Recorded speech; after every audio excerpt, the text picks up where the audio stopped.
what to do or what not to do, whichever way you look at it, during a smear campaign. Now, I did put some of this in my book that I'm writing, but I really don't like how close it is. There we go. I had to learn a lot of this after my horrendous experiences with smear campaigns, and I did all the wrong things that you're not supposed to do. And I'll leave stalking completely out of it. Stalking is a totally different thing, and I've already sort of discussed it. Some of it is sort of the same as stalking, especially internet stalking. But number one, I would say during a smear campaign is do not get in a back and forth. What do I mean by that? Do not confront the person who's doing it. Now, it depends on the situation, because it could go either way. If this person is super malicious, they may turn it into that you're harassing them, especially if it's at the workplace, that you are harassing them. Here's all the times you've harassed them, you keep bothering them, here you are, you're following them around. So once they've done what they have done, accept it. Don't confront, just know what it is. One thing for people who are codependent is we try to defend and explain away, or especially if you're not codependent or you're just a very logical person. I tend to be that way myself. Like, oh, well, maybe they meant this. Well, they couldn't possibly have meant that. Or, they meant this when they said that. This is the thing, because most people want to believe that everyone is as rational as you. People aren't. So, what you do is, again, you accept it. You accept that this person hates me. You do not try to make them like you. You don't. Number two would be don't apologize for a fuck thing. But accept it for what it is. I had to learn, again, if I have not come here to do harm to anybody, I did not come here under malicious intent. I didn't do anything wrong. I know what I've done and what I haven't done. Okay? Therefore, the problem is not with me, the problem is with this other person. And a lot of people who struggle with this came from religious backgrounds, where if there is something that is oppressed upon us, especially those of us who grew up in the church, is if somebody did something or is expressing a grievance with you, you're the one who has to make it right. And attached to that is, you must have done something. It can't be that this person is a lying loon. You must have done something. So that, making it right, blaming yourself, that's why when I get to do not apologize, and I'll get back to this, don't apologize. And this is going to be very controversial, but I don't care. You can tell your mama, your daddy, your pastor, your therapist, I don't care. You don't apologize for nothing unless God tells you that you need to apologize. That I had to learn too. Because you know what you did. Even if you have done something wrong, number one, if this person really wanted an apology, they would not be acting like this. Smear campaigns, nastiness, going over here, going to this person who is not you, because smear campaigns can either happen in your presence, and all of a sudden the room turns against you, or all of a sudden you're just out, or in all the mumbling and the cackling, as it were. It can happen either way. If it's everybody else knows it but you're the last to know, that person's not looking for an apology. That person's looking for attention. That person's looking for, they're either very jealous of you, they're either intimidated by you, and so now they're going to concoct offenses that don't exist in order to get you out, get you put out, or, the thing with narcissistic people is either there's three people who are the friends of narcissists, as it were. The soon-to-be victim, or the person who is the victim, the flunky, or so the flying monkeys, these are the flunkies, or useful idiots, who are people who think they're doing the right thing either because of their religious belief, whatever it is, or women need to speak up for other women, blah, blah, blah, blah. So these are the useful idiots who have been lied to as well, and everybody who If somebody is behaving in a enabling or flying monkey way, number one, you don't explain nothing to them either. If Pastor Bob, this example, comes to you and says, so-and-so, even if you're still in the church, and this is going to be very controversial. If Pastor Bob comes to you and says, Cindy or James has expressed to me, there's a grievance going on, says you've done X, Y, and Z, whatever it is. Don't explain it. Don't. Number one, when you fight, if you're being emotional, let's just go with the emotional part, which is number one. Let's get to apologizing later.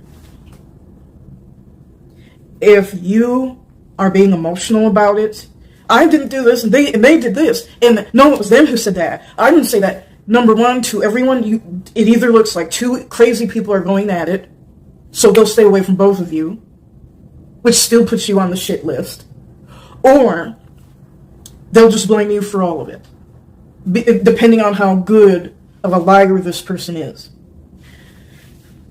The latter tends to happen where you're just going to be blamed for all of it. Somebody has to be blamed here.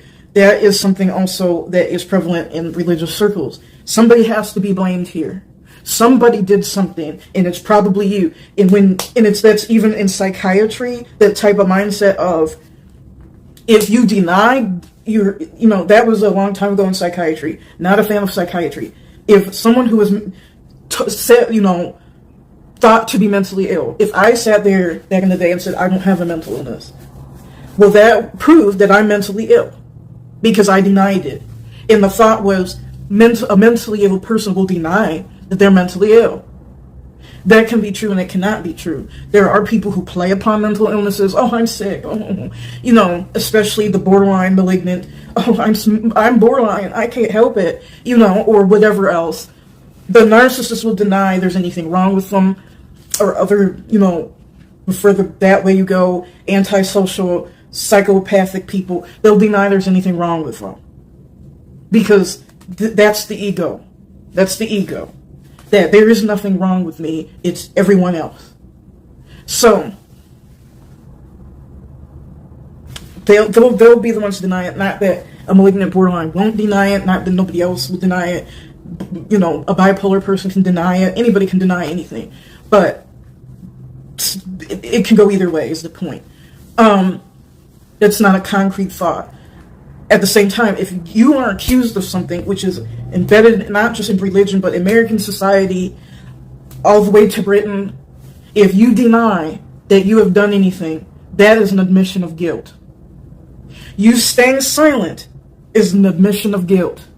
That was just bred into the two Western societies, that if you should just apologize. And I do think that has something to do with religion, i.e. Christianity. You just admit it. They're upset. They're crying. Go, humble yourself. Bow down. Throw yourself on the floor before this person who's upset, which breeds codependency. I am responsible for these people. I am responsible for their emotions. I have done it. I must have done it. There's something here that I must have done. And that breeds not good things when you go that far. And I'm telling you, don't address it. If Pastor Bob comes to you, or your boss at work, whatever the scenario is, say, I do not wish to discuss it, especially if it's like a workplace or something. I do not wish to discuss my personal matters at the workplace. There's nothing legally, number one, that a workplace can do to you. They can fire you. That's all they can do. But that's all that is in their right to do. But they cannot make you speak. And that's what screws a lot of y'all up, especially if you're being falsely Me Too'd or whatever, is you get in there and you start talking. You men, I'm talking to you. You start talking, and again, that's ingrained in society, especially with men. You must admit you did something. A girl is crying. That's that toxic, sexist thing that every man must tear themselves in two because a woman's in tears. And that's embedded into them, especially if they were raised with sisters. Oh, girls, be gentle. Oh, she's upset. Make it better. Give her your toys. Give her your money. Be homeless. Divorce your wife. Throw your kids in the dirt. Your sister's upset. Give her the clothes off your back. Do it all. Give her your allowance. You must walk the world to get the blade of grass that she wants because she is a woman and she is upset, which carries again over to marriage. That's why there's a lot of divorces in this country, and miserable men and women, because women do get affected by this as well. Not just men. Men, it's expected. Women can also be victims of this when you are the throwaway woman and this is the popular girl. So she is higher on the totem pole of worth than you for whatever reason. Either she's very promiscuous, so all the boys have had sex with her, and you're just a quote-unquote frigid bitch, so we have no use for you. She looks better than you in whatever way that opinion is formed, therefore we have no use for you. She's doing whatever it is she is doing, or she comes from money, her family comes from money, political, whatever the case may be. Her dad's a cop, attorney, maybe she's an attorney herself when it comes to like adulthood. Either way, you are the throwaway woman, and we have no use for you. So we'll pick her over you and cloak this discussion as protecting women. Even though you're a woman too, but we threw you away, that's when it gets all hairy. But women do face that, and the woman who is the victim will be seen as not a team player. She's not a team player. She's not getting it. How dare she rise up? She's shaming other women. And the accusations could be slut shaming, even if you haven't said anything. You're butting into her business. You're condemned her as a mother. You talked about her children. Anything that you're just fat and jealous. You're mad because your makeup game isn't as bomb as hers. You ain't got no husband. You ain't got this. You ain't got that. So it will be based very much on sexist value systems, even if it's solely a group of solely women. Even if it's solely women involved, and I'm going to tell you from experience, it does not matter how liberal these women are. It will go back to sexist, values that a misogynistic, psychopathic, narcissistic man thinks of women. So how fertile she is, that's the value system. How many children she has or doesn't have, that's the value system. Whether she's married or not. So sexual value, that's how we're going to weigh you in society. So sexist, and again, it doesn't matter. These could be the most left-leaning, communistic, women's rights, don't tell women what to do with their bodies, abortionistic women. It does not matter to the, whatever it is on the right, does not matter.